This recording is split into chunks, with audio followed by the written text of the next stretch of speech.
Di hari yang cerah, saat matahari bersinar hangat dan kol cemilan terasa begitu manis, sekelompok anak panti asuhan berkumpul di balik pintu, mendengarkan dengan penasaran. Di dalam ruangan, pria asing yang baru datang itu bertanya, apakah dia gadis kecil bernama Buni yang lahir tanggal 7 Januari. Rambutnya selembut sapuan cat air, berpadu dengan mata merah muda yang sangat jernih. Pipinya tembam menggemaskan, kulitnya seputih salju, dan tubuhnya yang kecil tampak begitu mungil. Buni memiringkan kepalanya sedikit, menjawab dengan sangat hati-hati meski wajahnya tampak begitu tegang. Melihat itu, sang pria berlutut dengan satu kaki, menyapa dengan sopan, dan berkata senang bertemu dengannya. Dia adalah ksatria yang diutus untuk melayani dan menjaga sang gadis kecil mulai hari ini. Mendengar ucapan itu, sebuah ingatan mendadak melintas di kepala Buni. Dia ingat pesan rahasia untuknya. Jika dia tetap tinggal di sana, suatu hari seorang ksatria akan datang menjemputnya menjadi nona bangsawan. Luril pernah bilang kalau dia menunggu di panti. Seorang ksatria akan membawanya ke tempat yang penuh peluang besar. Dan sepertinya, hari istimewa itu akhirnya tiba.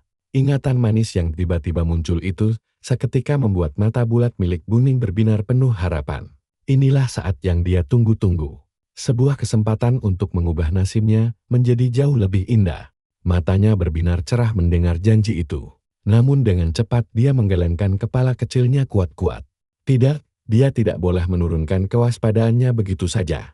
Luril selalu mengingatkan bahwa dunia ini penuh penipu. Jadi dia harus melangkah sangat hati-hati. Seperti menguji jembatan batu sebelum menyeberang.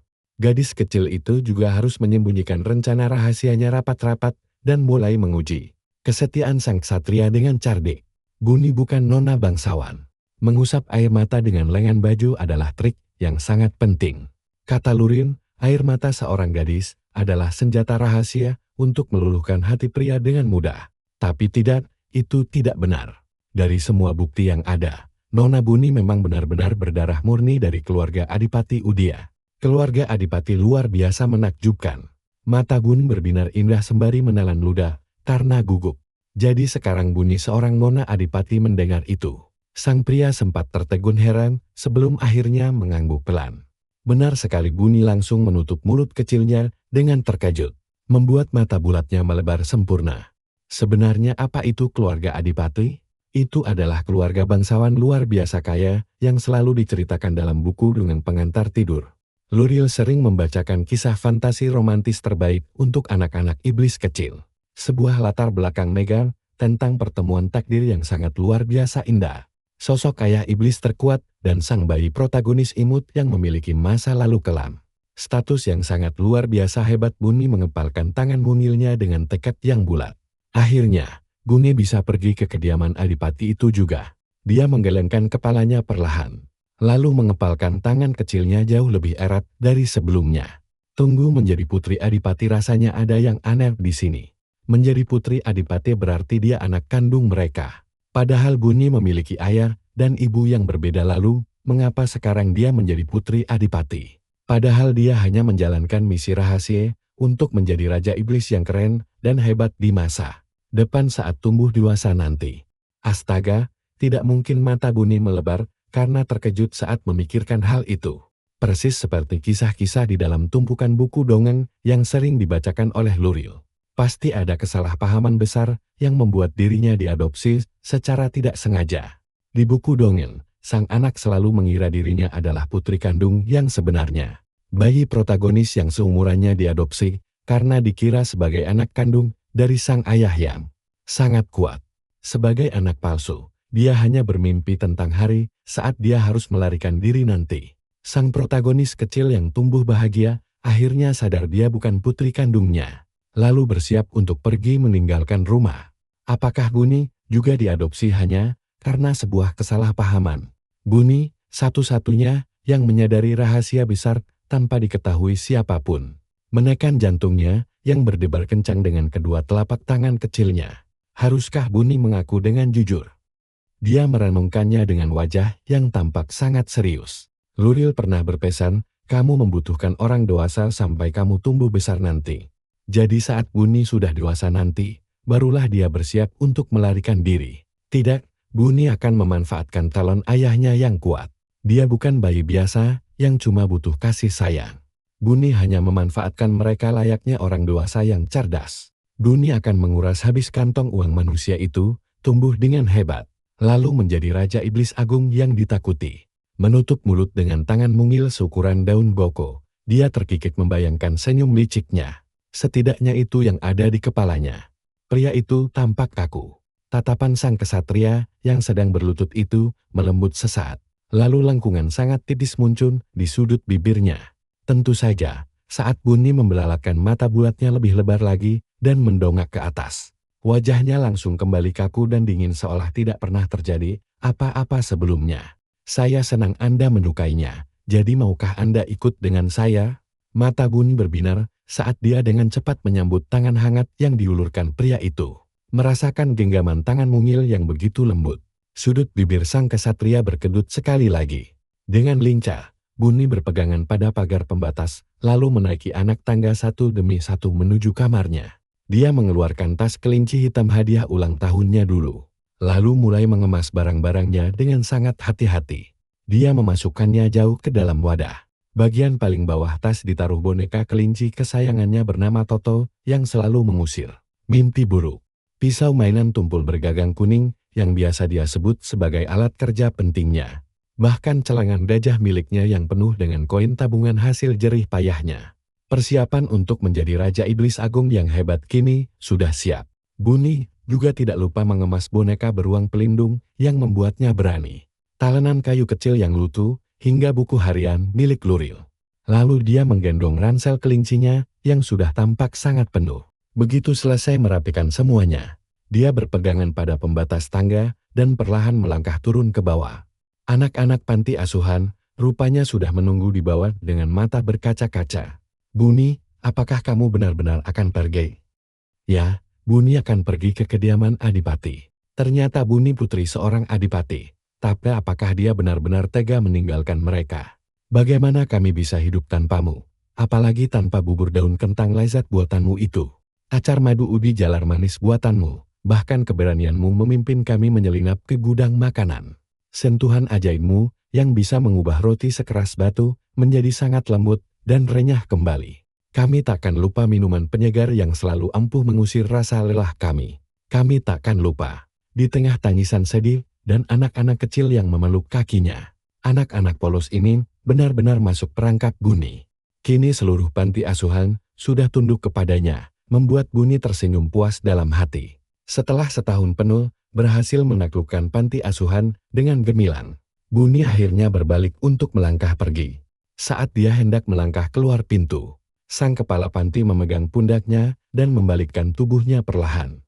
Wanita itu berlutut menatap matanya, lalu berbicara dengan ekspresi yang sangat serius. Kepala panti asuhan rupanya juga sudah terlanjur sangat menyayangi Buni. Saat di kediaman Adipati nanti, jangan sekali-kali menjarah gudang makanan mereka ya. Kepala panti menceramahinya dengan tegas, tidak ada alasan, dilarang menjarah gudang. Penjaga akan menangkapmu dan menjadikanmu budak, jika ketahuan, mengerti? Buni hanya bisa menundukkan kepala sambil mendengus sedih. Sang kepala panti menarik gadis kecil yang lesu itu ke pelukannya, lalu menepuk punggungnya lembut. Berbahagialah, Buni. Iya, kepala panti juga ya jika Buni sudah jadi Raja Iblis Agung nanti. Aku akan membuatmu kaya raya. Mendengar kata-kata Buni, anak kecil itu langsung membusungkan dada kecilnya dengan sangat bangga. Kepala panti asuhan hanya bisa tersenyum kecil, lalu mengangguk. Buni melangkah keluar dengan penuh semangat. Sementara sang satria di dekat kereta segera membungkuk hormat. Bukan pahlawan, melainkan Raja Iblis yang agung, benar-benar khas Buni sekali. Menganggap ucapan itu sangat lucu dan berani, wanita itu melambaikan tangan melepas kepergiannya, sambil menahan dadanya yang berdebar kencang. Buni duduk manis di kursi kereta kuda pertama dalam hidupnya yang megah. Kini Buni telah resmi menjadi putri bangsawan, persis seperti tokoh utama di buku dongeng. Buni, usia 4 tahun. Sebenarnya dia adalah putri tunggal kesayangan mendiang Raja Iblis. Dengan impian besar menjadi seorang Raja Iblis baru yang agung. Ya, Buni juga ingin menjadi Raja Iblis yang hebat. Namun, kabar yang sangat mengejutkan telah menanti Buni 3 jam setelah tiba di kediaman keluarga Adipati Yudhya. Mulut Buni langsung menganga lebar melihat bangunan yang begitu putih, mewah, dan berkilauan. Sebuah kastil megah dengan struktur menara tinggi yang seolah-olah hendak menyentuh batas langit. Dihiasi berbagai dekorasi emas berkilau yang sangat memanjakan mata siapa saja. Pokoknya, ini adalah kediaman paling besar yang pernah dilihat Buni. Sebuah kastil putih bersih yang menakjubkan.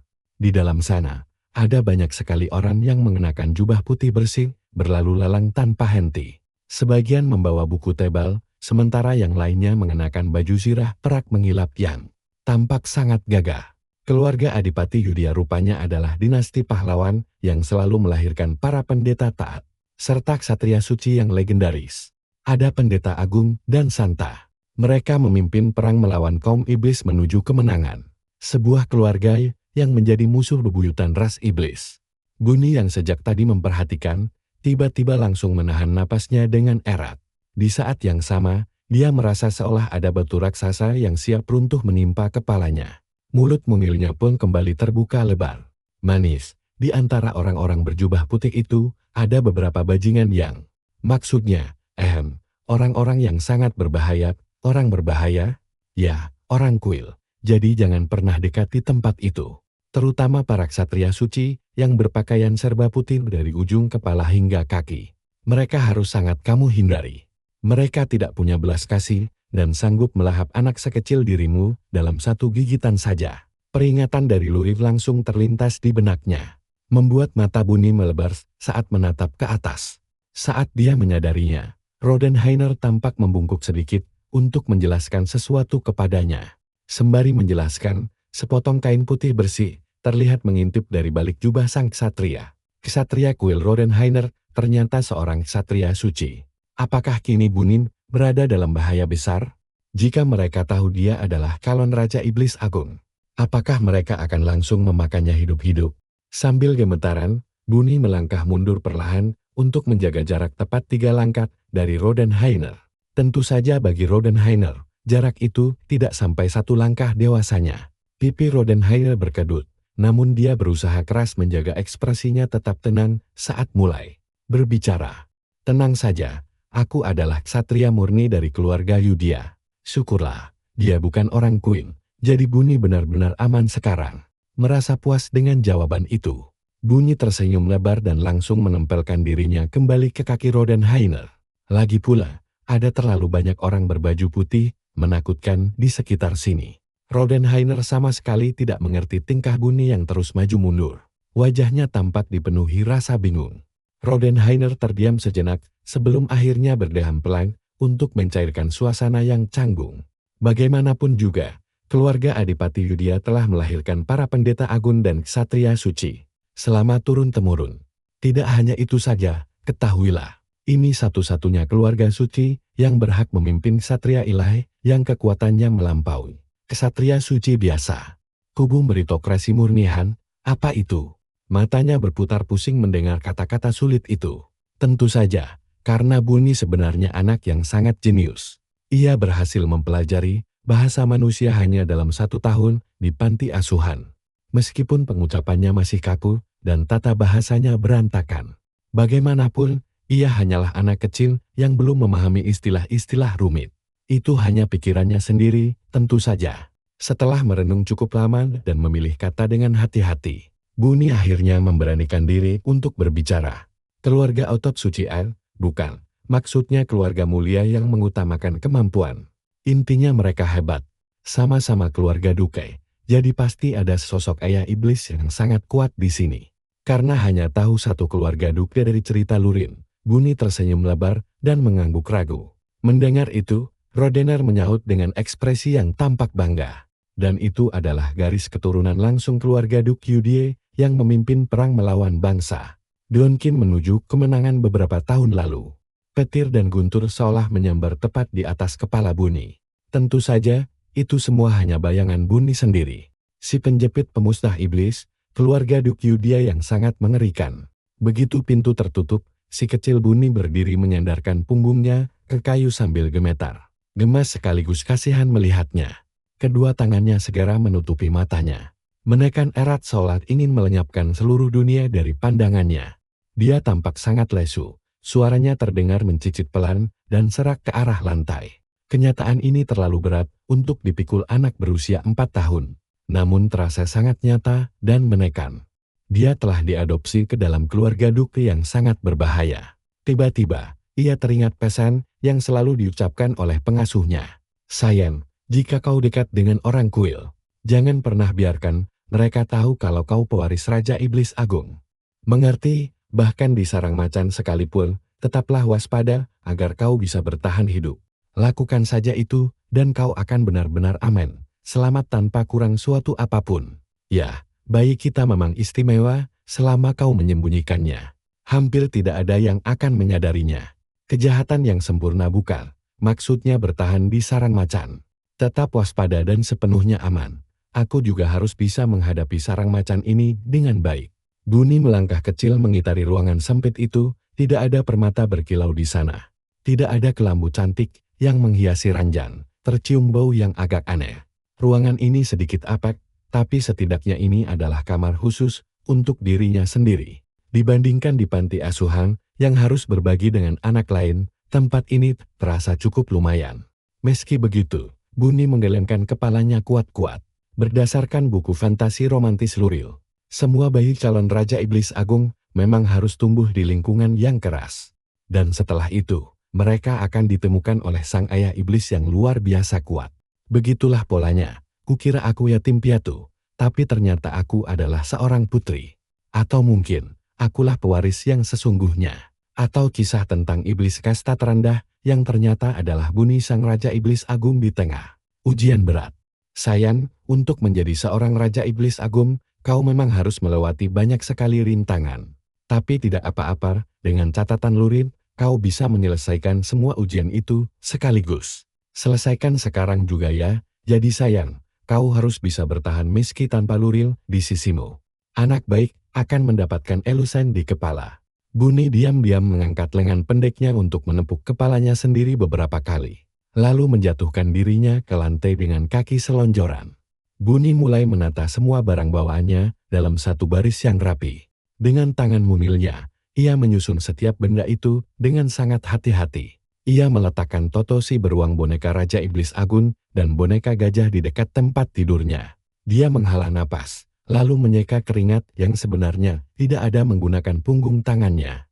Begitu mendengar suara ketukan pintu, Bunny langsung melompat dari tempatnya. Sambil berjinjit dengan kaki mungilnya, dia melompat untuk meraih gagang pintu, lalu membukanya lebar-lebar.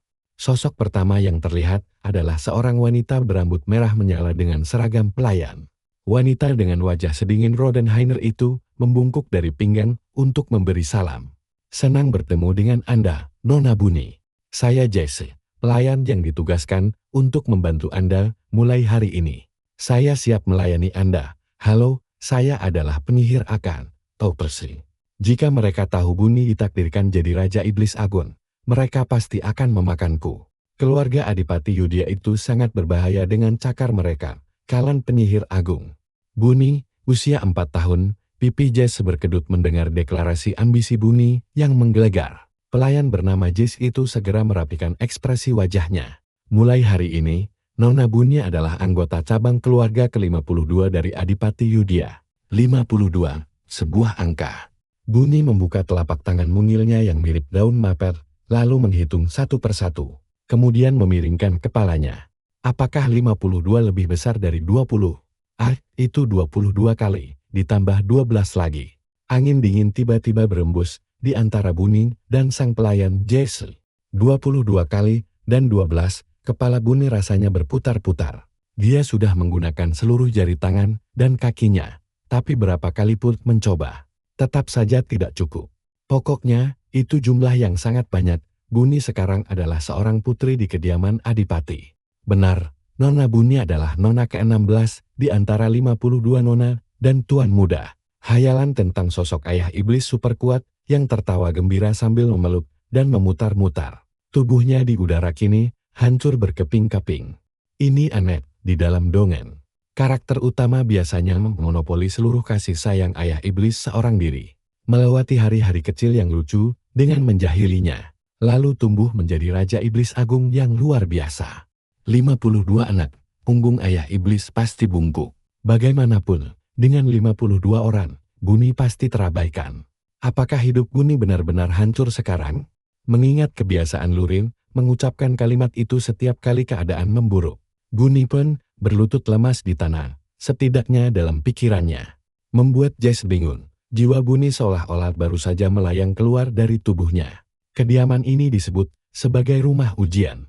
Anda bisa menganggap tempat ini sebagai sekolah berasrama besar yang dikelola secara megah oleh keluarga Adipati Yudhya. Di sini mereka menyeleksi bakat terbaik dari keluarga cabang dan memastikan mereka mendapat pendidikan dasar yang lengkap. Guni mengangguk dengan tatapan mata kosong. Karena awalnya pasti terasa asin, saya akan mengantar Anda ke ruang kelas selama minggu pertama. Guni hanya mengangguk pelan lagi. Melihat Guni yang sama sekali tidak paham, Jess berlutut untuk menyamakan pandangan mereka, lalu berbicara lagi. Jadi, intinya, Anda hanya perlu menghadiri pelajaran setiap hari selama jam kelas. Apakah Anda bisa membaca? Tentu saja, Guni kan jenius. Guni mengangkat bahunya tinggi-tinggi dengan penuh rasa bangga. Senyum tipis terukir di bibir Jess saat melihat sudut mulut bocah itu terangkat dengan jenaka.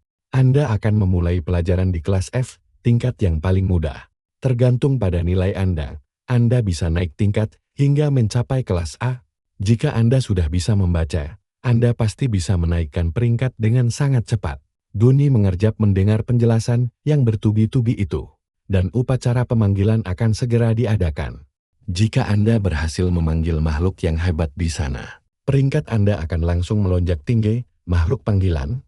Benar. Setiap pewaris garis keturunan keluarga Adipati bisa memanggil binatang suci atau artefak suci.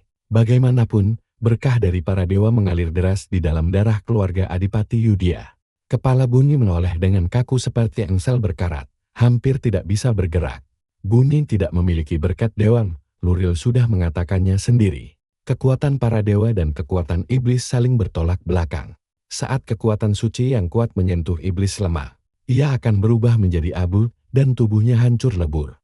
Aku pasti hancur, pikirnya masa depannya hanya tumpukan abu jika binatang suci tidak datang. Maaf, maksud saya bagaimana jika saya tidak memiliki binatang suci? Belum pernah ada pemanggilan yang gagal, jadi tidak perlu khawatir. Sebagai kerabat sedarah dari keluarga Adipati, Anda pasti bisa memanggilnya. Gemuruh keras terdengar saat petir kembali menyambar, hanya di sekitar Guni. Gadis kecil kita sedang menghadapi krisis besar. Ini kali kedua baginya, karena dia bukan manusia biasa. Luril pernah mengatakannya iblis, dan manusia adalah makhluk yang sangat berbeda. Ketika Guni membeku, tanpa bergerak sedikit pun, Jess memiringkan kepalanya, dan mulai berbicara. Kalau begitu, saya akan menjemput Anda saat waktu makan nanti. Anda pasti lelah, silakan beristirahat dengan baik. Pintu tertutup setelah Jess pergi. Dan Guni langsung berlari lalu menjatuhkan wajahnya ke kasur. Dia merasa dirinya benar-benar tamat. Hanya kata itu yang diketahuinya untuk menggambarkan keputusasaan total. Jadi hari ini pun dia kembali menangis karena merasa sudah tamat. Saya sudah membawa Nona Guni dari panti asuhan sesuai perintah. Yang Mulia Raden menundukkan kepalanya saat memberikan laporan tersebut. Pria tua yang sibuk memeriksa tumpukan dokumen itu perlahan mengangkat kepalanya yang letih. Sorot matanya tajam menatap ke atas, memberikan kesan galak pada wajahnya yang datar. Bibirnya terkatup rapat membentuk garis lurus. Dengan manik mata biru, serta rambut perak yang warnanya mulai memudar, dimakan usia. Postur tubuhnya sangat tegak, kancing terpasang rapi sampai ke leher. Tanpa ada sedikit pun kekacauan, menunjukkan betapa keras kepalanya pria itu. Walaupun sudah tua, dia tampak sangat bugar walau memiliki 3 anak yang sudah dewasa. Belum ada kabar mengenai anak siapa dia sebenarnya, yang mulia kami masih menyelidikinya. Saat rekan saya itu tiba-tiba memberitahu ada kerabat saudara di panti asuhan tanpa nama.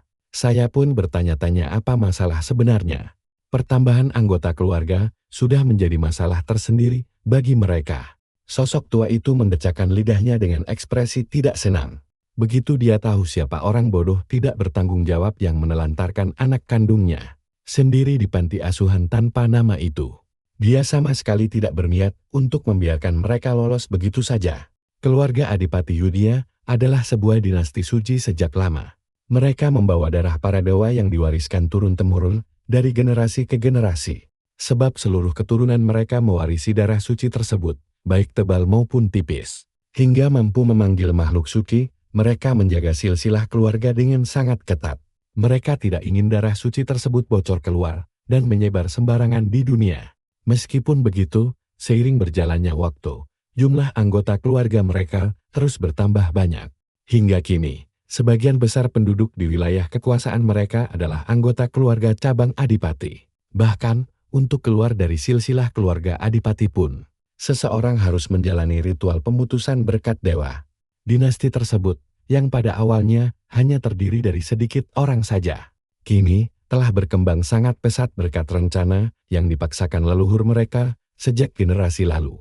Sebuah rencana untuk menciptakan pasukan perang khusus yang beranggotakan keturunan sedara keluarga Adipati. Mereka yang memiliki binatang panggilan suci. Sang Adipati saat ini, Lubrit Yudhya, sudah menggelengkan kepala dan menyebut rencana gila itu sebagai omong kosong sejak dia kecil. Namun pada akhirnya, satu-satunya hal yang bisa dia lakukan hanyalah mewarisi gelar itu di saat yang paling sulit. Anak itu rupanya sudah menjadi pembelot kedua. Ada yang menjalin hubungan dengan kaum setengah binatang, lalu melahirkan anak. Bahkan ada pula yang melahirkan anak haram lalu membuangnya begitu saja di luar sana. Jumlah mereka kini sudah terlalu banyak hingga mustahil untuk diawasi satu persatu.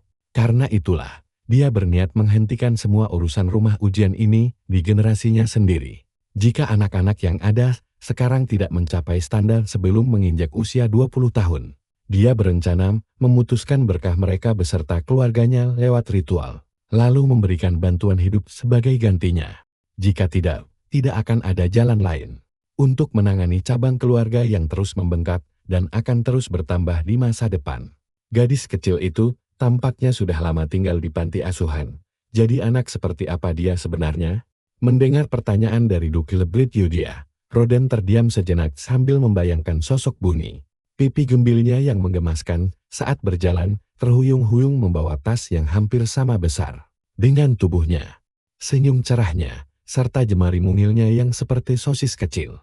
Dia gadis kecil yang sangat menggemaskan. Yang mulia jawabnya, membuat Sang Duke heran. Padahal Sang Duke bertanya tentang wataknya, tapi kenapa dibilang menggemaskan? Apa maksud dari semua itu? Lubrit Yudhya menatapnya dengan perasaan tidak percaya. Namun Roden tidak menarik ucapannya. Mengingatkan Buni, biar menjadi anak yang tidak merepotkan mulai sekarang. Menjadi anak baik yang melakukan segalanya sendiri, karena Luril harus segera pergi menjalankan misi berat. Jadi dia harus mandiri mulai sekarang, tapi jangan khawatir, Buni kan anak jenius. Gosok, bersihkan semuanya sampai mengilap. Semua harus mendapat nilai sempurna. Luril benar-benar tidak tahan melihat kemutan Buni. Dia langsung melompat untuk memeluknya erat-erat, menghujani wajah mungil itu dengan ciuman. Bagaimana bisa kamu selucu ini? Tentu saja, kesayangan kita ini memang seorang jenius. Lagi pula, orang dewasa yang licik dan kotor di luar sana pasti menyukai anak mandiri sepertimu. Jaga buku catatan rahasia ini baik-baik, ya. Jika kamu menghadapi kesulitan, selalu buka buku catatan rahasia ini. Aku menyimpannya dengan aman di kantong perut boneka Toto. Kamu memang yang terbaik. Jangan tunjukkan buku ini pada siapapun, dan Buni berjanji tidak akan melakukannya. Setelah membaca buku catatannya semalaman penuh hingga akhirnya tertidur sangat lelap saat fajar mulai menyingsing. Buni mengucek matanya yang sembab dengan punggung tangan mungilnya saat mencoba turun dari tempat tidur. Dengan kesadaran yang masih samar, dia memeluk erat boneka Toto sambil menggeliat ke sana kemari. Rasa kantuk yang berat membuatnya perlahan-lahan merosot turun hingga akhirnya menyentuh lantai dingin. Dengan dipandu oleh Jess, Buni bergegas penuh semangat menuju ruang kelasnya. Semoga berhasil di kelas pertamamu hari ini, Nona Buni. Ya, Buni akan belajar membaca karena Buni adalah anak yang jenius. Gadis kecil itu memasang pose bersemangat, menyambirkan tas ransel kelinci dengan kaki menjuntai di pundaknya, lalu berjalan terhuyung masuk kelas. Dia langsung duduk manis di kursi baris paling depan. Sebab meja dan kursi di sana memang tampak jauh lebih kecil dibanding yang lainnya. Buni segera mengeluarkan buku miliknya dan meletakkannya dengan rapi di atas meja. Menaruh tasnya di samping, tanpa memedulikan bisikan-bisikan dari anak-anak lain di sekitar kelas. Dapatkan nilai sempurna dan jadilah nona muda sejati di keluarga adipati ini. Buni mendengus bangga dengan hidung terangkat ke atas. Hal mudah seperti itu tentu sangat gampang baginya. Baiklah, pelajaran hari ini dimulai dari halaman 27 buku kalian. Siapapun yang ingin mencoba membaca halaman ini terlebih dahulu, silakan angkat tangan kalian. Begitu guru selesai berbicara, Buni langsung berdiri dan membuka bukunya lebar-lebar dengan bangga, membuat seisi ruangan seketika hening. Kertas itu penuh dengan tulisan asing yang meliuk-liuk. Saat itulah, Buni baru menyadari sebuah kenyataan yang sangat penting. Nona Buni rupanya sama sekali tidak mengerti bahasa manusia. Dia benar-benar tidak mengetahuinya. Buni bergumam sangat pelan, dengan wajah kecil, yang mulai menekuk menahan tangis. Yang dia pahami hanyalah bahasa iblis agung, yang dulu dipelajarinya dengan giat bersama Luril. Sejak kecil, nilai ujian Buni adalah 0. Soalnya, hari pertama dia masuk kelas kemari, ternyata langsung bertepatan dengan jadwal ujian. Hari ini, Buni kembali menghadiri kelas hari keduanya. Sambil memeluk kertas ujian yang basah kuyup terkena hujan, dia menjatuhkan diri ke ranjang dengan lesu. Sayangnya, Buni yang buta huruf sama sekali tidak paham bahasa manusia. Jadi, mustahil baginya untuk bisa mendapatkan poin dalam ujian itu. Liri hanya mengajarinya cara mendengar. Sayang sekali, tidak ada ujian mendengar hari itu. Bahkan seandainya ada pun, dia tetap tidak akan mengerti soal-soal yang dibacakan keras-keras. Lagi pula, hal seperti itu sebenarnya sangat wajar. Tidak ada satu tempat pun di dunia ini yang mengadakan ujian mendengar untuk bahasa ibu mereka sendiri. Mendik dapat 0, membaca dan berbicara dapat 0, menjawab soal dapat 0. Semuanya 0 untuk Buni. Sambil menghela napas, Buni langsung membenamkan wajahnya ke bantal dan berbaring malas seraya, memeluk erat boneka Toto. Ini gawat, jika dia terus mendapat nilai buruk, akan sangat sulit untuk menyelamatkan ayahnya yang sangat hebat. Aku harus bagaimana, Toto? Buni membenamkan wajah mungilnya ke perut hangat boneka Toto yang sedang didekap erat di lengan kecilnya, lalu menghela napas panjang. Ketika tiba-tiba terdengar suara ketukan pintu dari luar, Buni langsung terperanjat bangun sambil mengayunkan tangannya yang mungil. Dia segera berlari kecil, meletakkan Toto ke samping, lalu melompat untuk menggapai gagang pintu kayu yang tinggi. Pintu yang berat itu akhirnya berderit terbuka, karena tubuh Buni bergelantungan erat di sana. Rupanya yang datang adalah Jess. Buni langsung menyembulkan kepalanya dari balik pintu dengan senyuman yang sangat lebar. Jess sempat ragu sesaat. Dia perlahan mengangkat tangannya untuk menyeka ujung bibir dengan lembut sebelum akhirnya mulai berbicara. Apakah semalam kamu tidur nyenyak? Sebenarnya, anak sekecil Buni biasanya akan kesulitan beradaptasi di kediaman asing ini dan akan terus-menerus mencari orang lain. Tapi Buni bahkan belum pernah memanggil Jess sekalipun hingga hari ini. Entah, karena dia tidak tahu caranya memanggil, atau mungkin karena dia terlalu pemalu. Karena cemas, Jess pun bertanya ada hal yang tidak nyaman.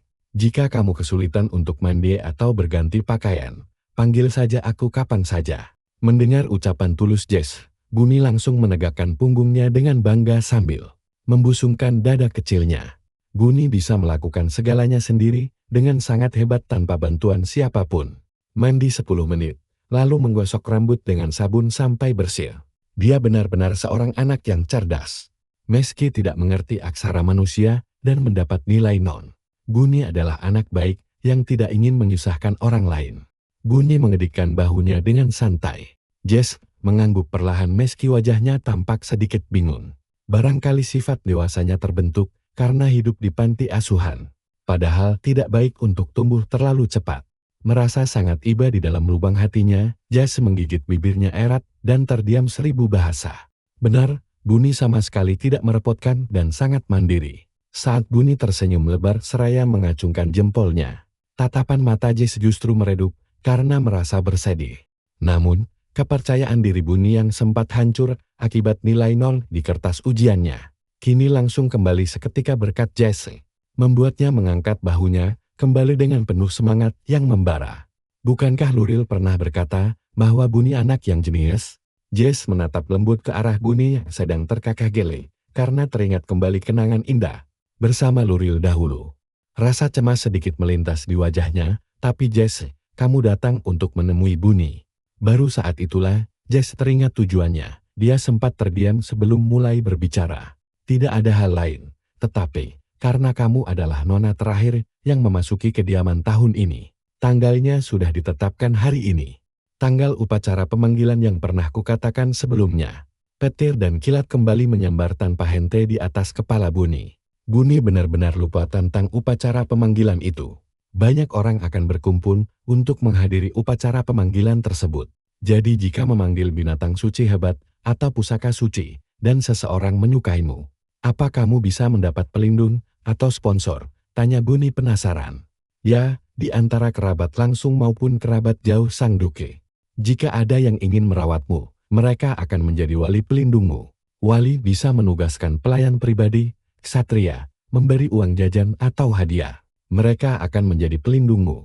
Saat Jess menjelaskan, dengan lembut setinggi matanya, mata Bunny langsung membelalak sangat lebar. Jika Bunny menjadi nona keluarga duke, dia akan punya ayah yang membelikan coklat premium terbaik dari rak itu sampai yang di sebelah sana. Berikan masing-masing satu untuk putriku, begitu pikirnya. Membayangkan hal yang selalu dia impikan, jika dia benar-benar menjadi nona keluarga duke. Sudut mulut Bunny sedikit terangkat, matanya berbinar cerah saat dia mulai berbicara. Bunny juga mau ayah yang sangat kuat. Bunny menyengir dan mengangguk dengan penuh semangat. Bunny akan berlatih keras agar bisa mendapatkan seorang ayah. Mendengar perkataan jujur Bunny, Jess melupakan posisinya sejenak dan menahan desah iba yang hampir saja lolos dari bibirnya. Seberapa besar anak sekecil ini merindukan orang tuanya hingga bisa begitu bersemangat tentang hal ini. Kenyataannya, kerabat langsung duka hampir tidak pernah menjadi wali. Mereka semua adalah orang-orang hebat dan sombong yang jarang peduli pada tingkat seperti itu. Jadi, biasanya hanya kerabat jauh dari keluarga duke saja. Seseorang tanpa anak atau belum menikah yang ingin membesarkan anak, lalu mengadopsi dan merawat mereka. Tentu saja, Jess tidak menjelaskan semuanya terlalu jauh. Mereka mungkin tidak akan menjadi sosok ayah, dan tidak ada jaminan Bunny akan mendapatkannya juga. Jess ingin memperingatkan agar tidak berharap terlalu banyak. Tetapi saat melihat tatapan jernih Bunny, dia pun langsung terdiam. Bunny adalah jenius yang menawan. Ini pasti sangat mungkin terjadi. Bunny menyeringai bangga, lalu mengacungkan ibu jarinya tinggi-tinggi. Tampak kehilangan kata-kata saat melihat rasa percaya diri anak kecil itu. Jess sempat terdiam cukup lama sebelum akhirnya terkekeh pasrah dan mengangguk lembut. Ya, itu pasti terjadi. Jika butuh bantuan cukup tekan tombol di meja samping tempat tidur. Aku akan segera datang, Bunny mengangguk patung, lalu Jess pamit pergi. Melihat pipi menggemaskan Bunny yang bergerak-gerak, Jess tertawa kecil saat melangkah keluar dari kamar. Begitu Jess pergi, Bunny segera mengunci pintu kamarnya dengan rapat. Dia memungut boneka Toto dari lantai, lalu merebahkan dirinya di kasur. Mendarat dengan sangat nyaman di kasur yang begitu empuk. Bunny menyandarkan boneka Toto pada kepala ranjangnya. Toto, boneka kelinci hitam itu, memiliki kantung depan seperti seekor kanguru. Bunny menarik keluar buku catatan kecil dari dalam kantung itu, lalu membuka halaman pertamanya. Hidungnya berkerut bangga saat melihat tulisan iblis yang sangat dia kenal di sana. Bunny memang sangat jenius, Tilda. Ini adalah latihan khusus agar bisa tampil memukau di upacara pemanggilan 3 hari lagi. Demi dipilih calon ayah yang super kuat. Astaga, bagaimana dia bisa tahu? Apa Lur sudah tahu kalau Bunny akan datang ke sini? Seperti dugaan, Lur memang seorang jenius luar biasa yang diakui langsung oleh si jenius Bunny. Bunny tengkurap di kasurnya, menatap lekat-lekat tulisan tangan yang begitu anggun itu. Halaman demi halaman tertulis rapi. Bunny menendang-nendangkan kakinya karena girang, lalu buru-buru menutup mulutnya sendiri. Pagi hari upacara pemanggilan akhirnya tiba. Saat melangkah turun ke lantai 1, Bunny melihat anak-anak lain yang juga ikut upacara pemanggilan bersamanya. Kebanyakan dari mereka sudah remaja belasan tahun, membuat Bunny menjadi anak paling kecil di sana. Hari ini, dia ingin tampil agak rapi. Dia mengenakan gaun biru langit cantik yang dihadiahkan kepala panti asuhan, lalu menyematkan jepit rambut dari sahabat kecilnya ke rambutnya. Bunny mengangguk puas. SCBAJI pelengkap. Dia menggunakan tali dari boneka beruang Raja Iblis pemberi keberanian itu untuk diikat di punggungnya. Sempurna, sambil tersenyum lebar. Bunny mengangguk-angguk gembira. Sisa air dari rambutnya yang belum kering menetes, membasahi bahu kecilnya. Boneka beruang yang diikat asal-asalan itu pun melengkung ke belakang. Kepalanya hampir saja terseret di lantai. Tapi bagi Buni, ini tetap terasa sempurna. Seperti dugaannya, Buni memang jenius, benar-benar anak yang luar biasa pintar. Calon ayahnya bisa antre banyak nanti, Nona Buni. Hai, Roden, dia langsung berbalik begitu mendengar sapaan dari arah belakang. Mata Buni membelalak lebar sambil mengangkat satu tangannya tinggi-tinggi. Ya, selamat pagi. Apa kabar Paman? Tenang saja, Buni sudah beradaptasi penuh di kediaman tuan muda ini dan berencana mendapat nilai sempurna. Hai, sambil menyeringai lucu, Buni mengacungkan jempolnya dengan penuh rasa percaya diri. Roden tertawa kecil melihatnya. Sementara anak-anak lain di sekitar mereka langsung melotot keheranan. Kesatria sedingin es itu tertawa, mereka semua pasti sedang salah lihat. Mana mungkin kami semua salah lihat secara bersamaan? Mendengar bisikan-bisikan itu, Roden segera merapikan kembali ekspresi wajahnya yang sempat melunak. Dia menatap bahu basah Buni dan boneka beruang yang tertekuk lesu, lalu berlutut dengan satu kaki. Boneka beruang Magumi ini, pelindung Buni, sepertinya ikatannya longgar dan hampir terjatuh. Boleh Paman ikatkan lagi, gawat, jangan sampai jatuh. Panik setengah mati, Buni langsung bergumam tidak jelas, lalu berputar menyodorkan punggung. Mungilnya.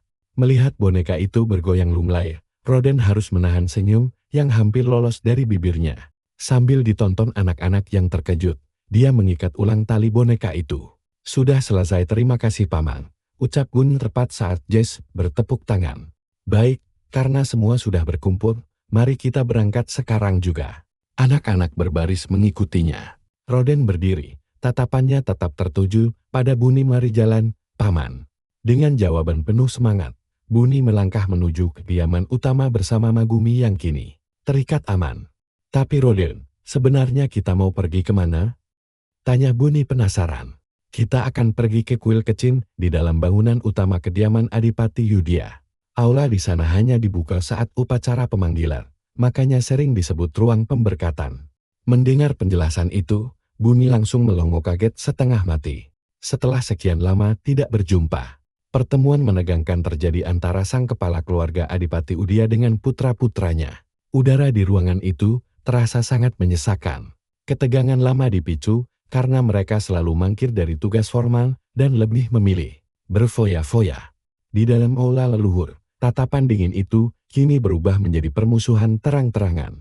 Adipati Labrit Udya berdiri tegap, sangat kontras dengan penampilan putra sulungnya, yang berkulit gelap dan berantakan.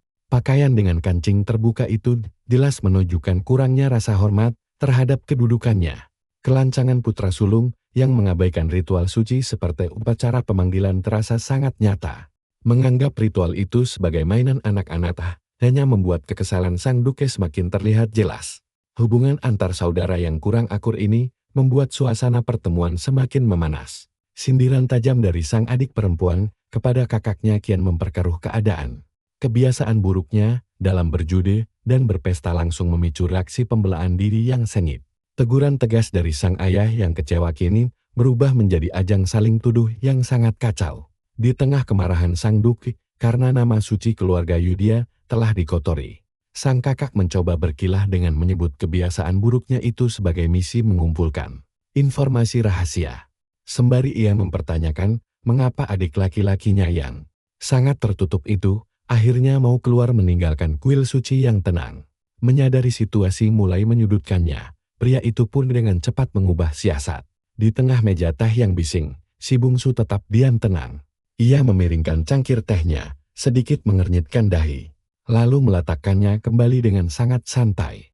Rambut hitamnya terurai lembut. Ia bergumam bahwa ayah mengancam perjalanan bisnis panjang jika upacara ini dilewatkan lagi.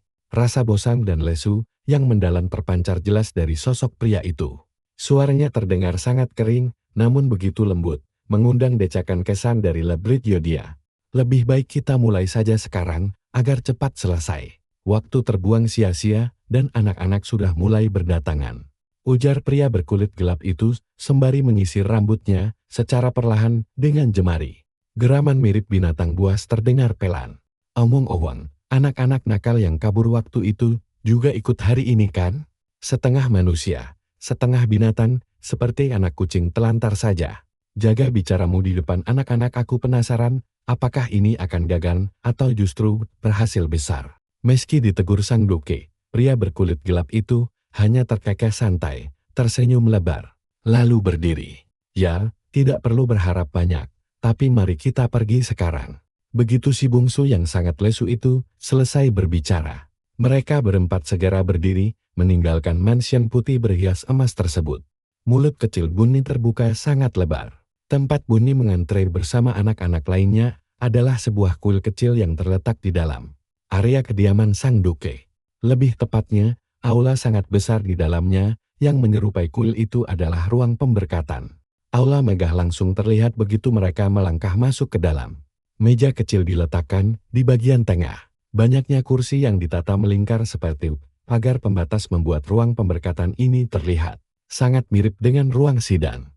Bunny berjalan di barisan paling belakang, terus melihat sekelilingnya dengan penuh rasa ingin tahu. Di atas meja tengah itu diletakkan sebuah bola kaca yang sangat transparan. Bola itu begitu jernih hingga Bunny mengira itu adalah setetes air murni.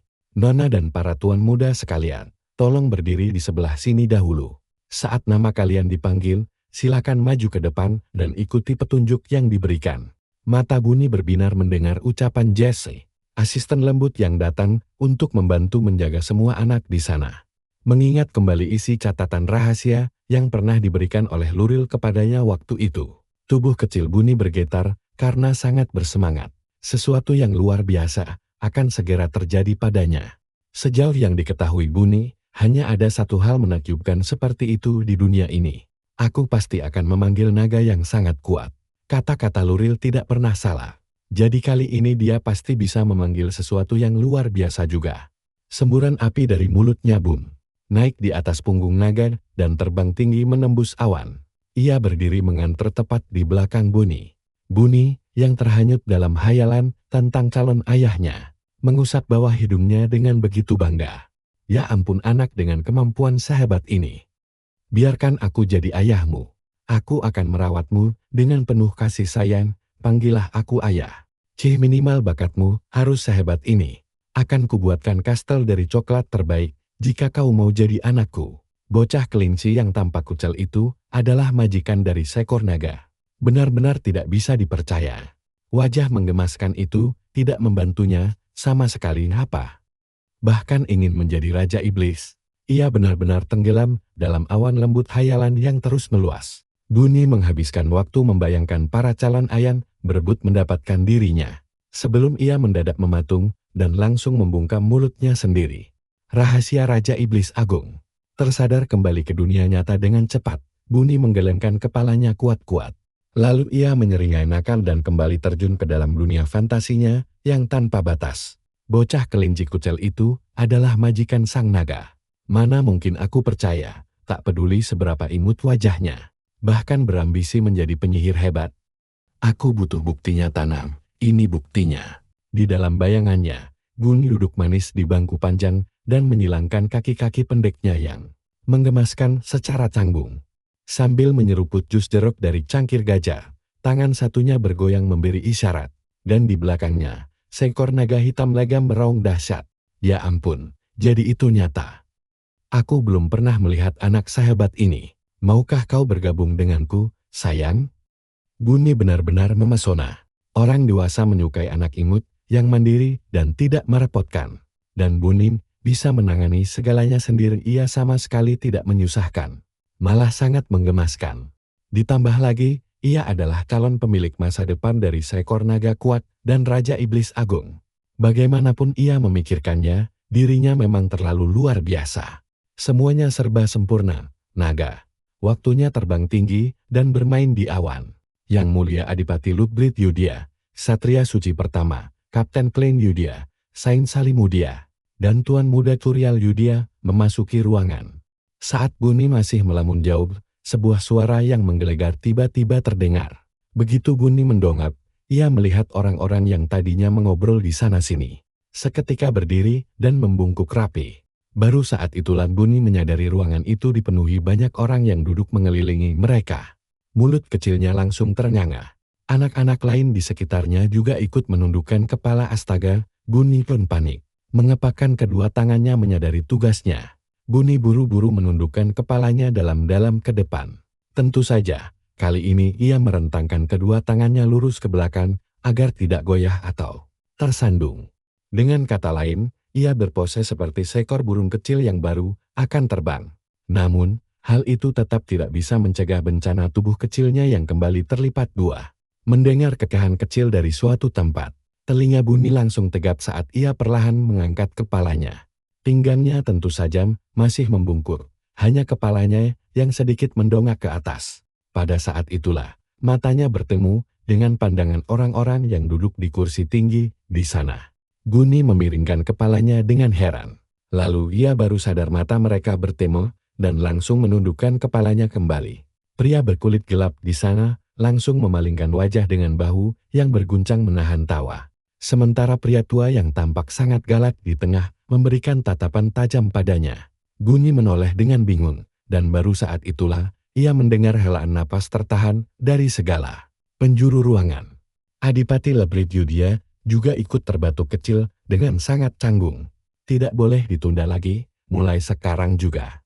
Mendengar ucapan Adipati Lebrit Yudhya, Santa Salam Mudia bangkit dari kursi tinggi, lalu melangkah maju dan meletakkan tangannya pada bola kaca transparan. Seketika, cahaya putih bersih mengalir deras dari tangannya dan mulai meresap ke dalam bola itu. Baiklah, mari kita mulai ritual pemanggilan ini. Silakan maju dan letakkan tanganmu di dalam bola transparan ini.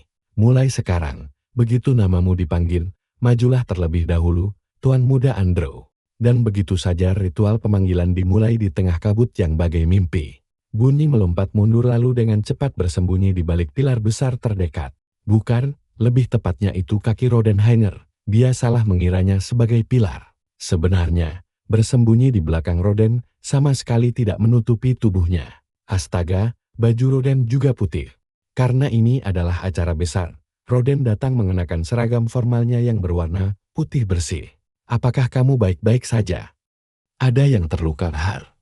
Tidak sakit, dan tidak berubah jadi abu juga.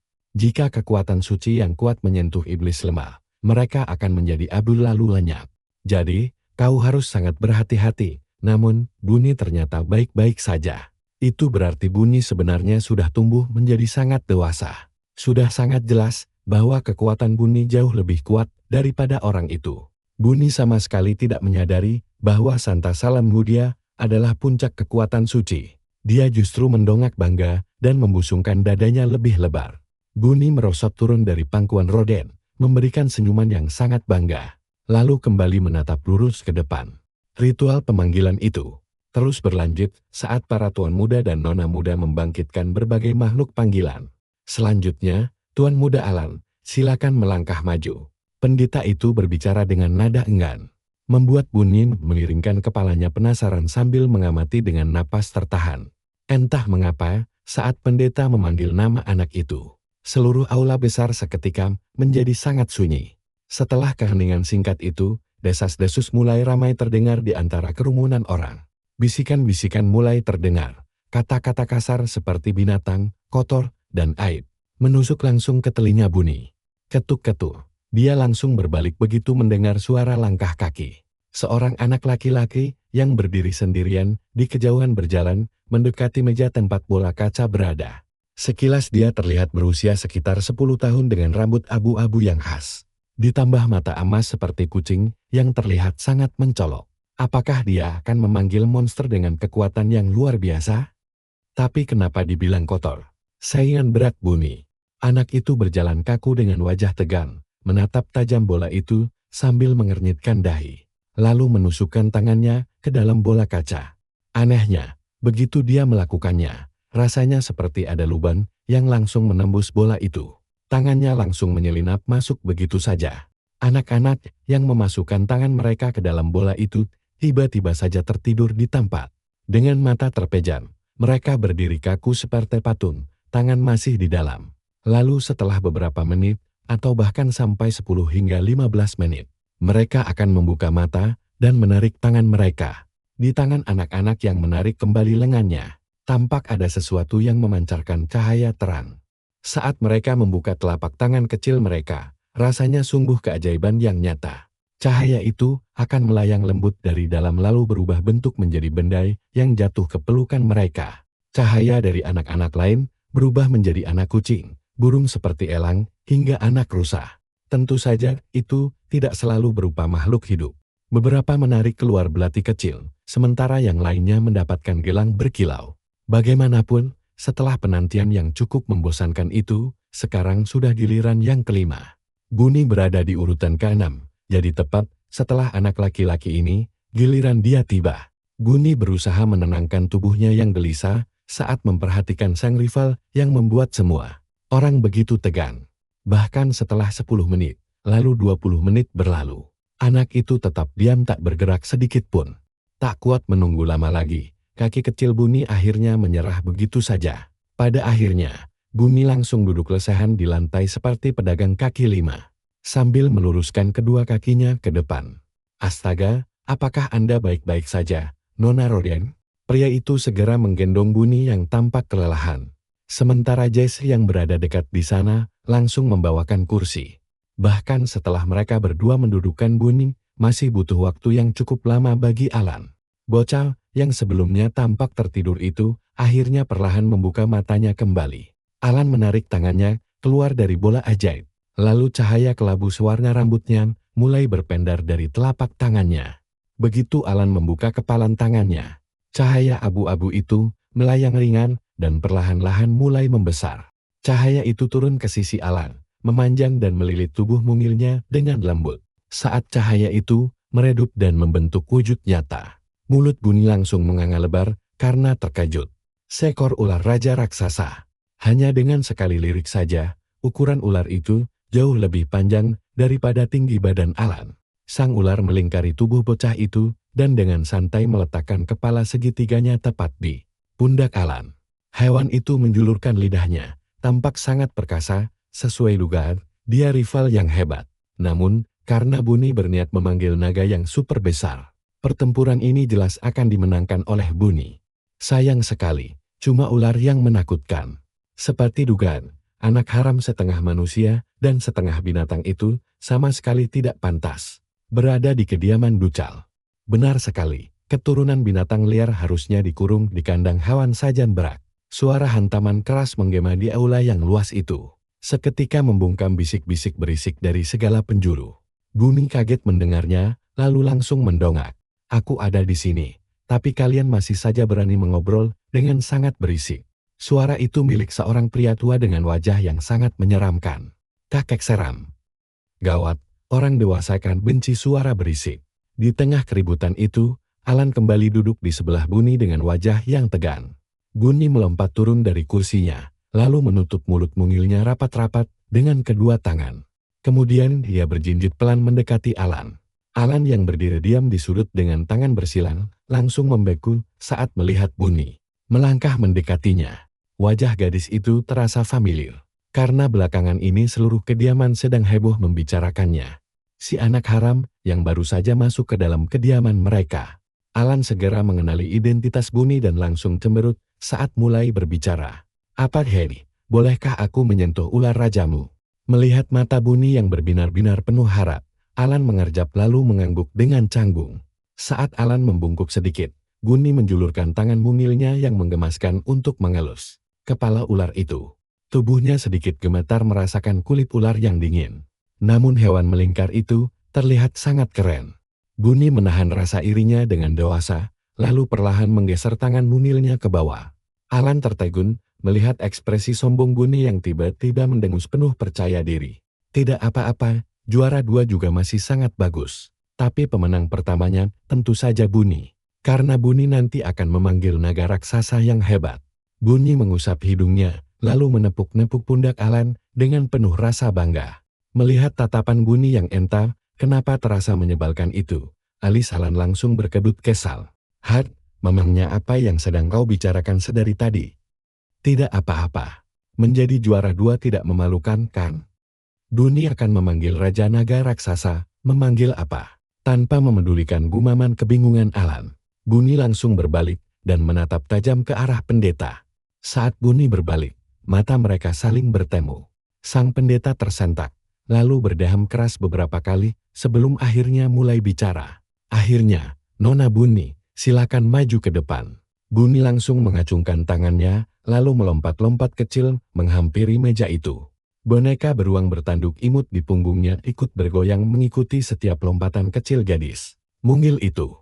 Sekarang masukkan tanganmu ke dalam sini. Buni mengangkat lengannya tinggi ke arah bola kaca. Lalu ragu. Meja itu terlalu tinggi. Tingginya mencapai dahi Buni. Padahal anak-anak lain hanya sebatas dada.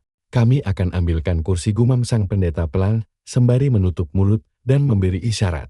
Jess yang berdiri tidak jauh dari sana segera membawakan kursi yang diduduki Buni tadi.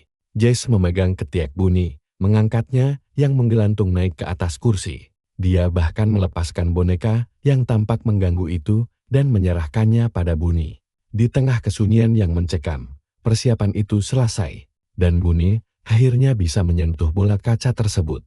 Begitu menyentuh permukaannya, tangan Buni tersedot masuk, dan dunianya langsung jungkir balik dalam sekejap saja. Dia merasa seperti terbang melintasi samudera awan. Di sekeliling Buni yang melayang lembut di atas awan, cahaya misterius mulai berdatangan dalam jumlah besar. Semuanya adalah pendaran indah dengan segala macam warna pelangi. Benar saja, inilah cahaya itu. Buni baru menyadari kalau pendaran indah inilah yang tadi didekap erat oleh anak-anak lainnya. Mata Buni berbinar indah saat dia menerobos kerumunan cahaya itu. Dia mengetahuinya secara naluriah.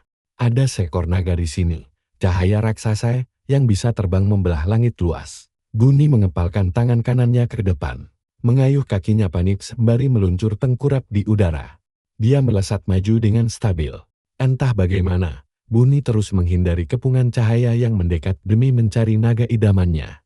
Luri, apa sih sebenarnya naga api hitam di lengan kiri itu? Hardwar, naga api hitam di lengan kiri ya, itu.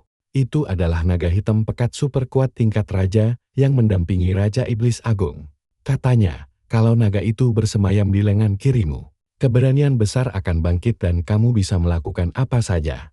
Naga api hitam di lengan kiri, mata Buni langsung berbinar cerah. Jika itu memang naga api hitam, cahayanya pasti berwarna sangat gelap dan pekat. Hanya berbekal pikiran sederhana itu, Buni mengabaikan ribuan cahaya berkilau di sekelilingnya dan terus menerobos awan putih. Sudah berapa lama dia mengayuh kaki dan meliuk-liuk, Buni akhirnya melihat segumpal cahaya hitam pekat terselip di sudut sebuah pohon. Cahaya itu memang kecil, tapi setidaknya warnanya hitam sesuai harapannya. Sebentar, naga api hitam di lengan kiri tunggu dulu. Tepat saat matanya berbinar dan dia melesat maju untuk menggapai cahaya hitam itu. Sebuah cahaya putih bersih berpadu merah terang mendadak meluncur cepat dan menyelinap langsung ke dalam genggamannya. Buni mengerjapkan matanya yang jernih itu beberapa kali dengan bingung.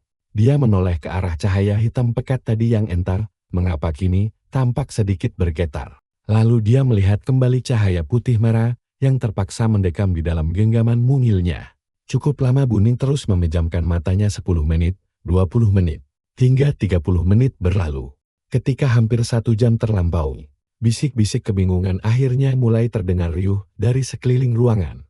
Pernahkah hal seperti ini terjadi sampai 1 jam? Bukankah keturunan langsung saja paling lama hanya 30 atau 40 menit? Bahkan Yang Mulia Duke saat ini dan Tuan Muda Curial pun tidak butuh waktu selama itu. Rasanya ada cerita kuno yang diwariskan turun-temurun dalam keluarga Udial.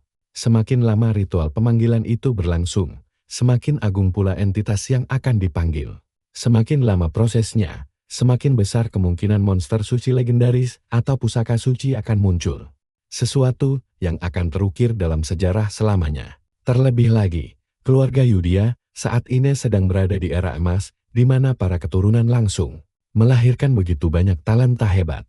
Jadi, tidak ada salahnya jika anggota keluarga cabang sekalipun mendapatkan keberuntungan besar. Bahkan jika orang itu adalah anak haram yang asal-usul dan orang tuanya tidak jelas. Setelah lebih dari 1 jam 20 menit berlalu, Buni akhirnya membuka matanya dengan wajah yang tampak muram.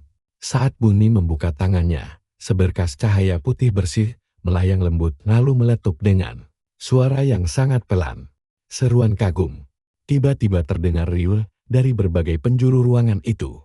Cahaya yang berpendar perlahan memudar. Dan sesuatu jatuh, lalu menggelinding tepat di depan kaki kecil Buni.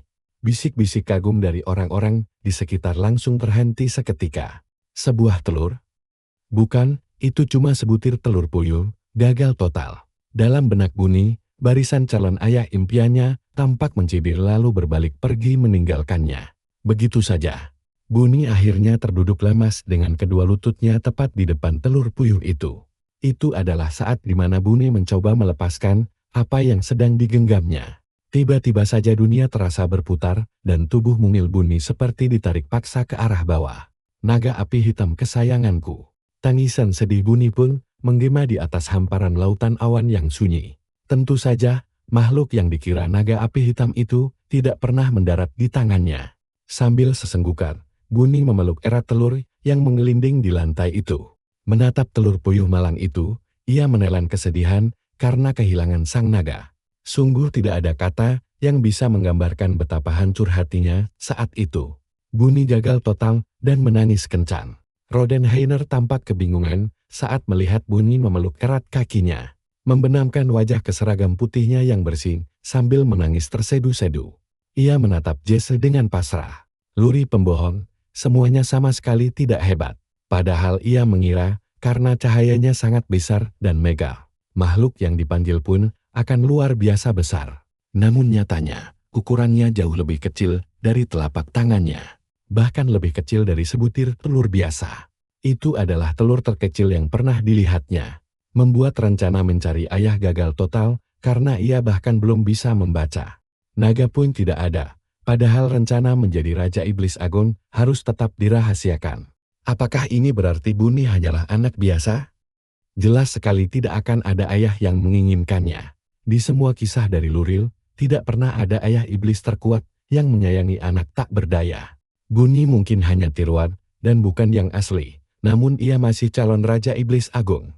Biar begitu, Luril bilang kalau seorang pelindung tetaplah sangat penting. Jika bukan ayah, pelindung biasa pun cukup, karena anak buangan harus bisa mandiri. Tidak ada pilihan lain, maka Buni buru-buru mengusap matanya dan mencoba melupakan kesedihannya. Meski begitu, sisa air mata dan ingusnya masih menempel jelas di celana Rodenheiner. Berikutnya adalah rencana mencari banyak uang. Sebuah taktik di mana anak kaya akan selalu dicintai oleh siapa saja. Dari 28 novel fantasi romantis favorit Luril, Buni yang kini mengalihkan tujuannya untuk mencari pelindung. Langsung membuang ingusnya sambil mendengus kecil. Setelah menyeka air mata dengan lengan bajunya, ia mulai mengintip waspada ke sekeliling ruangan. Seperti dugaan, tidak ada antrean calon ayah untuknya. Jika memang tidak ada yang datang, maka Buni harus mencari pelindung itu sendiri. Buni mengendus hidungnya yang memerah. Teringat kembali kata-kata Luril. Katanya cari orang yang tampan atau cantik. Setelah mengusap matanya beberapa kali lagi, Buni mulai mengedarkan pandangan kecilnya. Sampai akhirnya, dia menatap seseorang di meja utama. Dia mematung, mata Buni melebar netra merah berkilau, rambut sehitam legam. Dan dia sangat tampan.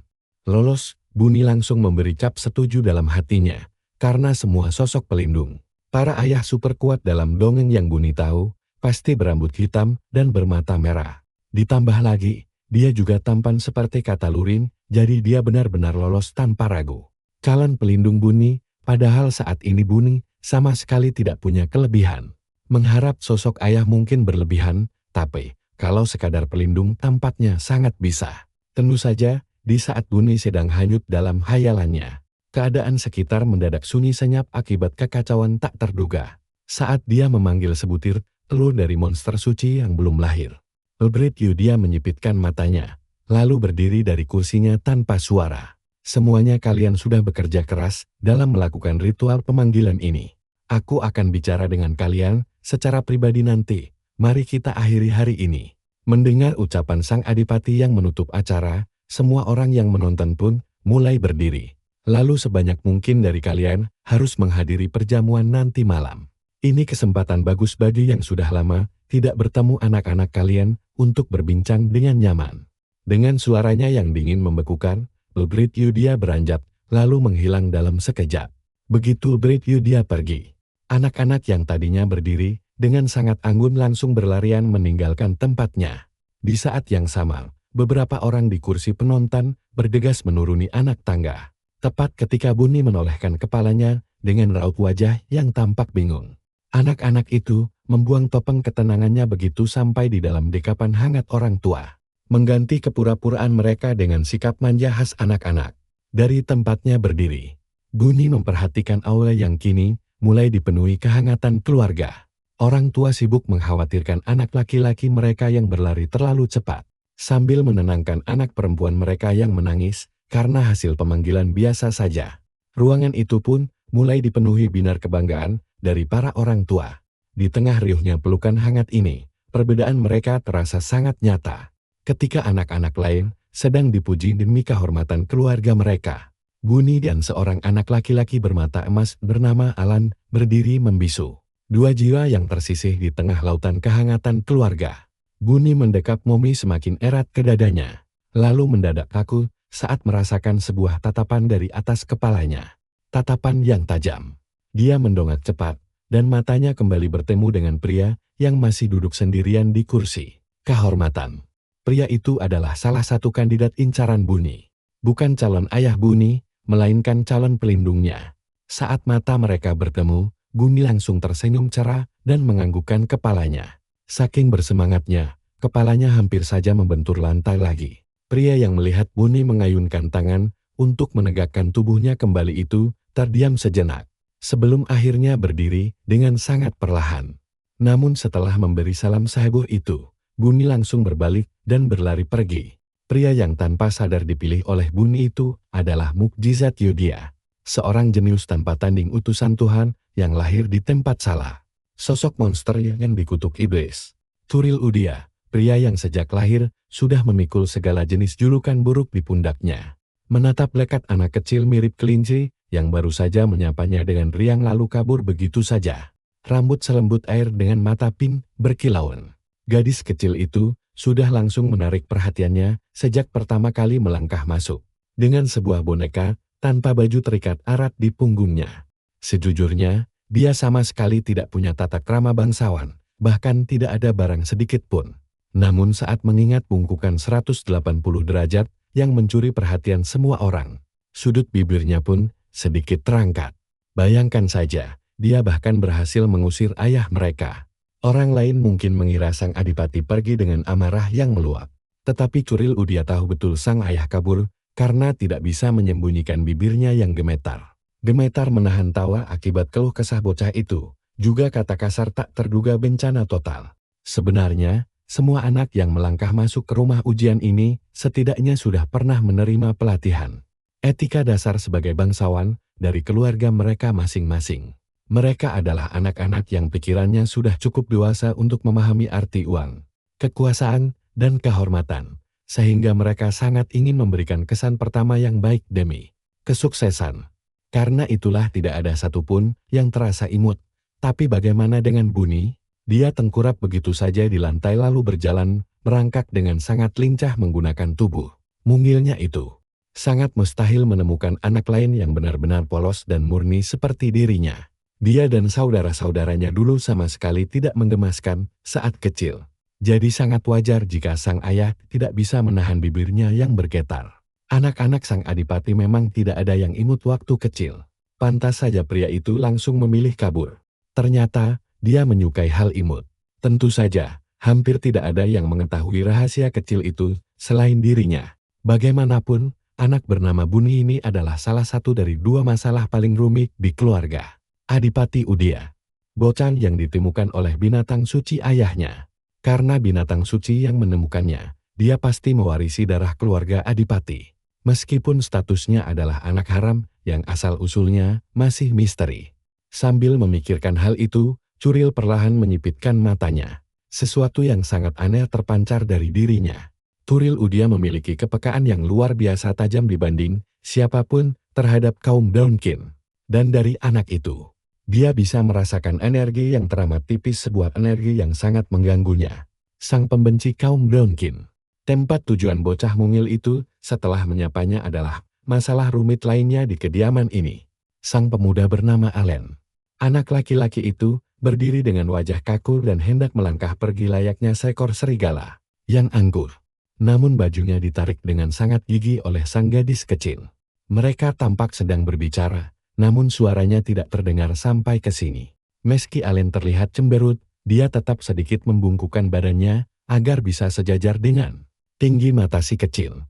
Wajahnya berkerut menunjukkan ketidaksukaan yang sangat besar. Namun anehnya dia sangat penurut Allen, si setengah manusia setengah binatang. Dia adalah anak yang lahir dari hubungan antara anggota suku manusia binatang dengan kerabat jauh. Perempuan dari keluarga Udea. Dia bukan manusia binatang murna, sehingga dianggap aib bagi suku. Namun juga bukan manusia sepenuhnya. Mata emasnya yang sangat mencolok adalah ciri khas unik dari kaum Baskin. Lagi pula, Allen dibuang begitu saja pada suatu hari musim dingin yang membeku di depan gerbang. Kediaman Adipati Udea hanya dibekali selembar surat. Karena itulah, dia akhirnya dibawa masuk. Dirawat oleh keluarga Adipati dan dibesarkan di rumah Ujien sejak masih bayi merah yang belum bisa berbicara. Orang tuanya melarikan diri di tengah malam setelah membuang anak itu sendirian. Jadi keberadaan maupun nasib hidup mati mereka sama sekali tidak diketahui. Lagi pula tidak ada yang peduli. Namun, ular yang dipanggil oleh anak bernama Allen itu tampaknya adalah seekor binatang suci dengan tingkat kekuasaan yang cukup tinggi. Ayahnya kemungkinan besar akan menjelaskan semuanya saat sesi wawancara nanti, sekaligus mengajarkan cara untuk mengendalikannya. Curial Yudia sudah berpikir sejauh itu dan baru saja hendak berbalik pergi. Namun pemandangan yang terbentang di depan matanya membuat dia tertegul dan sedikit terbelalak. Gadis kecil itu menepuk lembut kepala anak laki-laki yang sedang membungkuk menyamakan tinggi mereka. Kerja bagus, ular raja yang besar sudah bekerja keras. Anak pintar, cakata. Sentuhan bunyi terasa sangat canggung. Sulit dibedakan antara pukulan pelantangan mungilnya atau sekadar usapan lembut. Mata Alan membelalak lebar karena sangat terkejut. Apa yang sedang kamu lakukan? Tersentak bagai tersengat api. Alan langsung meninggikan suaranya, lalu segera melompat berdiri. Wajahnya berkerut sangat kesal. Mengapa anak ini mendekat begitu saja ketika semua orang justru menjauhinya karena menganggapnya monster? Terbawa rasa bingung yang mendalam, Alan tanpa sadar menepis tangan mungil yang mendekatinya dengan gusar. Bunyi mengerjap saat tangannya ditepis. Kerja bagus, ayo tepuk pelan-pelan saja. Bunyi dan ular raja tidak punya ayah ibu, jadi harus bersama. Mendengar itu mata Alan terbelalak lebar. Rasa iba dari anak sekecil itu membuat wajahnya seketika memerah karena merasa harga dirinya terusik. Aku tidak butuh belas kasihan lagi, pula kamu hanyalah anak kecil yang jauh lebih muda dariku. Pergi sana, dasar anak jelek. Sambil menggeram kesal, Alan berbalik arah dan segera melangkah pergi meninggalkan ruang pemberkatan itu. Dan hari ini pun, awan mendung serta kilatan petir seolah kembali menyelimuti hati Bunyi. Bunyi mengerucutkan bibirnya gemas. Bunyi tidak jelek, karena Luril selalu bilang dia sangat lucu setiap hari. Seharusnya sekarang giliran Bunyi. Padahal dia sangat ingin mereka saling menepuk kepala bergantian. Bunyi mengembuskan napas panjang untuk melepaskan segala rasa kecewa yang mengganjal di dadanya. Ternyata berteman itu sangat sulit. Kapan ya Bunyi bisa tumbuh menjadi orang dewasa? Bukankah seseorang harus melewati banyak rintangan dan berteman agar bisa menjadi dewasa? Hanya saat dewasa nanti dia baru bisa mewujudkan impian menjadi Raja Iblis yang luar biasa hebat. Bunyi menoleh ke belakang, menatap sekeliling ruangan yang kini mulai terasa sangat sepi. Terlihat beberapa orang tua masih memeluk erat anak mereka sambil mengusap kepala dengan penuh kasih sayang. Menatap pemandangan hangat itu sejenak, Bunyi perlahan mendekap erat boneka Maume di bawah lengannya. Dia mengangkat lengan kecilnya perlahan, lalu mencoba menepuk-nepuk kepalanya sendiri beberapa kali. Telur milik Bunyi juga sangat bagus, mungkin saja naga kecil akan menetas dari telur ini nanti. Membayangkan bayi naga menetas dari telur sekecil telur puyuh itu, Bunyi langsung tersenyum manis. Bunyi yang akan merawatmu, bayi naga. Setelah puas menepuk kepalanya sendiri dengan lengan yang pendek, Bunyi menurunkan tangannya, lalu berbalik dengan ceria. Namun di sudut sana, ada sepasang mata yang terus memperhatikannya sejak tadi. Saat Bunyi melangkah meninggalkan ruang pemberkatan, sang pemilik tatapan misterius itu pun segera berjalan mengikutinya keluar gedung.